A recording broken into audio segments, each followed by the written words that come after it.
হিন্দু শাস্ত্র অনুযায়ী মা লক্ষ্মী হলেন ধন সম্পদের দেবী।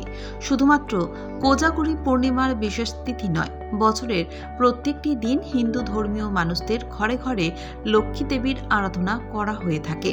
প্রত্যেক বৃহস্পতিবার পাঁচালি পড়ে ফুল অর্পণ করে পুজো করেন মহিলারা। কেবল বাড়ির আর্থিক অবস্থা সচ্ছল এবং সমৃদ্ধশালী রাখার জন্যই নয়, বাড়ির শান্তি, দুঃখ, দুর্দশা দূর করতে, সুখ এবং শান্তি ফিরিয়ে আনার জন্যও দেবী নারায়ণীর আরাধনা করে থাকেন মানুষ। তবে কথাই আছে যে লক্ষ্মী হলেন চঞ্চলা, তাই শুধুমাত্র ভক্তি ভরে পুজো করাতেই শেষ নয়।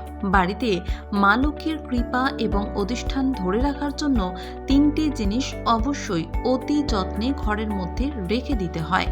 সারা বছর ধরে এই তিনটি জিনিস বাড়িতে থাকলে মা লক্ষ্মীর আশীর্বাদ সবসময় পরিবারের সমস্ত মানুষের মাথায় থাকে।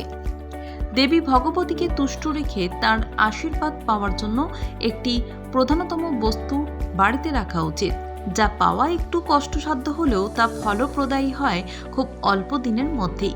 এই জিনিসটি হলো পদ্ম ফুলের বীজের মালা। কথাই আছে যে দেবী হলেন পদ্মাসনা, তাই পদ্ম ফুলের কয়েকটি বীজ দিয়ে তৈরি করা মালা বাড়িতে রাখলে নিত্যদিন দেবী তুষ্ট থাকবেন এবং বাড়ির প্রত্যেক সদস্যকে সুখ এবং সমৃদ্ধশালী রাখবেন। মা লক্ষ্মীর কৃপা পাওয়ার জন্য আরেকটি অন্যতম উপাদান হলো হলুদ। পুরাণে উল্লিখিত আছে যে দেবীর গায়ের রং গৌর বর্ণের, অর্থাৎ দেবী হলেন উজ্জ্বল। তাই এক টুকরো হলুদ যদি সারা বছর তার আসনের পাশে বা কাছাকাছি কোনো জায়গায় রেখে দেওয়া যায়, তাহলে তিনি খুব খুশি থাকেন।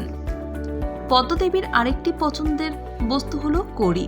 প্রাচীনকালে এই কড়ি দিয়েই মানুষের মধ্যে জিনিস কেনা বেচার চল প্রচলিত ছিল।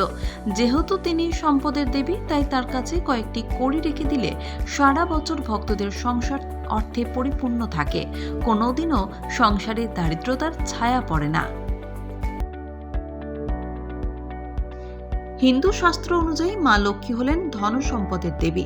শুধুমাত্র কোজাগরী পূর্ণিমার বিশেষ তিথি নয়, বছরের প্রত্যেকটি দিন হিন্দু ধর্মীয় মানুষদের ঘরে ঘরে লক্ষ্মী দেবীর আরাধনা করা হয়ে থাকে। প্রত্যেক বৃহস্পতিবার পাঁচালি পড়ে ফুল অর্পণ করে পুজো করেন মহিলারা। কেবল বাড়ির আর্থিক অবস্থা সচ্ছল এবং সমৃদ্ধশালী রাখার জন্যই নয়, বাড়ির শান্তি, দুঃখ, দুর্দশা দূর করতে, সুখ এবং শান্তি ফিরিয়ে আনার জন্যও দেবী নারায়ণীর আরাধনা করে থাকেন মানুষ। তবে কথাই আছে যে লক্ষ্মী হলেন চঞ্চলা,